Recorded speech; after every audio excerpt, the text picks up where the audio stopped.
What's up, you guys? Sarge the Boss here, and today I'm gonna give you my Wrestlemania 36 results and review for Part 1 of Mania. So let's begin. So during the kickoff show, I had to eat dinner, so I didn't really know what happened. I heard it was Drew Gulak taking on Cesaro, which I kind of want to see that match. I had to eat dinner though. I had a burger last night, which I have for dinner tonight. So the winner of that match was Cesaro by pinfall, according to CBS Sports. I don't really know what happened during that. You might not know this. People do know this. But before every WrestleMania, there's always a pre-show. But that happened with Stephanie McMahon saying, hopefully you guys will enjoy the show. We took a lot of time working on this for you guys to enjoy yourselves. But then it opens up with every WrestleMania opens up with pyro, with fireworks. But before fireworks happen, which did not happen due to coronavirus, there's always America the Beautiful, which plays, which is a song. The whole WWE universe gets to hear a celebrity sing that song. I saw it last year. I might put in a little clip of that if I have it, but that happened. It was all different various artists from there, like Willie Nelson and a couple other people. I'm not sure who they were, but that happened there. The first match of the night was the women's tag match. It was Kabuki Warriors taking on Alexa Bliss and Asuka.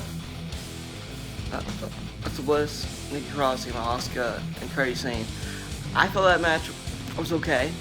It was decent. It felt good that we have Alexa and Nikki winning the tag titles, so I'm really proud of that. The feuding of that match on SmackDown was it was mediocre. We could have got something good and decent, but it was still enjoyable to watch. Next up, we have Corbin versus Elias. I thought that match was quite dull. It was good though. It was really good to see these two guys fight. I enjoyed it. It was back and forth. I feel like it was really cool. Yeah, Elias won by pinfall, but I feel like Corbin. I feel like on SmackDown we get a rematch and Corbin's gonna win, so it's either win-win. I thought it was pretty solid. The first controversial match of the night, which was Becky Lynch taking on Shayna Baszler. I'm proud of what Becky did, but that match was pretty good. I think it's my favorite women's match on the card because I love Becky Lynch and Shayna Baszler is pretty cool to see a fight. So Becky drove in with her semi truck, which was cool.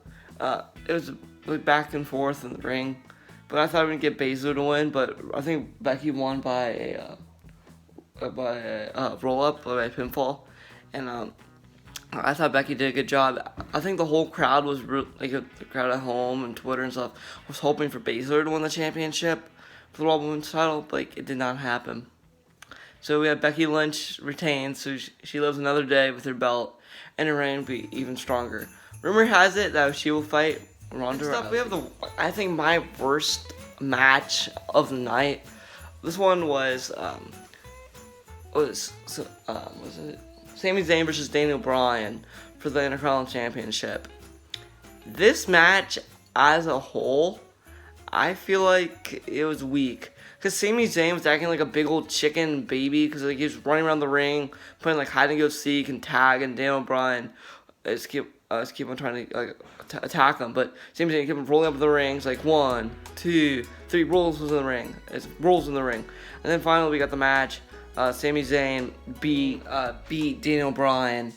If this match was really played out right, I feel like and we had a good solid match where Daniel Bryan would win the Intercontinental Championship, but we did not get that, sadly. It was Sami Zayn. It was one of the weirdest matches ever. I feel like Drew Gulak was in the back of the ring and stuff like that. It was weird. I don't like that one at all. It was kind of cringy to watch. Cause I know Daniel Bryan can put up any good match wherever he goes, but same as Sami Zayn, I thought this would be a solid fight. Nope, but they got someone. Sami Zayn does retain the belt. So, also, really fast, I'm gonna break this out. R-Truth lost his IC 24-hour championship against I believe Mojo Rawley has it. So probably tonight we get to see R-Truth retain that belt. So I don't know what's gonna happen. We have the New Day versus Usos versus John Morrison. We can't have the other partners of this match due to the coronavirus because the Miz couldn't be there. So it was Jimmy Uso taking on John Morrison versus Kofi Kingston. Phenomenal match. One of my favorite matches. One of the most memorable. It's kind of weird to see like a triple threat, just the single superstars there for the tag belts, the SmackDown tag belts. Because John Morrison walked in and out with the SmackDown tag titles. I thought it was going to be Kofi Kingston because Kofi was literally climbing inside the ladder, which I thought was phenomenal to see. I was pretty boss. I'm like, come on, Kofi, climb. Kofi almost got it, but he did not. Because there was ricocheting off the ladders. And the funny thing is, you could hear the ladders cling in the ring. But if you have a live audience, you would hear just a bunch of screaming.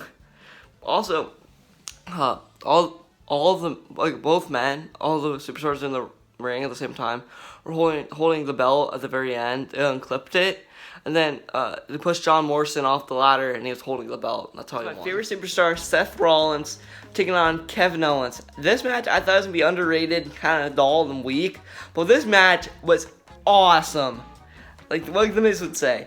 Oh my gosh. So Rollins lost, sadly. So there's two matches. One, Kevin Owens, I think, did a pop-up powerbomb to Rollins and won there, but I think he tied him up at the end. So Owens pinned him. Oh, so Rollins lost due to a throwing the bell, the ring bell. He threw it, and he's like, ring the bell. So he disqualified himself. So Kevin Owens was saying, Seth, get in the ring. No, let's do a Falls Count Anywhere match. No disqualifications match, I mean. So Rollins did that. So that's how Kevin Owens won. He literally climbed the WrestleMania sign, pop-up powerbomb onto Rollins, and Rollins was like breathing heavily. I was like really scared that Rollins was injured. Hopefully Rollins was okay. I'm like, wow. I was really sad. I'm like, oh, it was really cool to see him do that jump. I'm like, holy cow, holy Toledo. That was crazy. Best moment of the Universal Championship match. Goldberg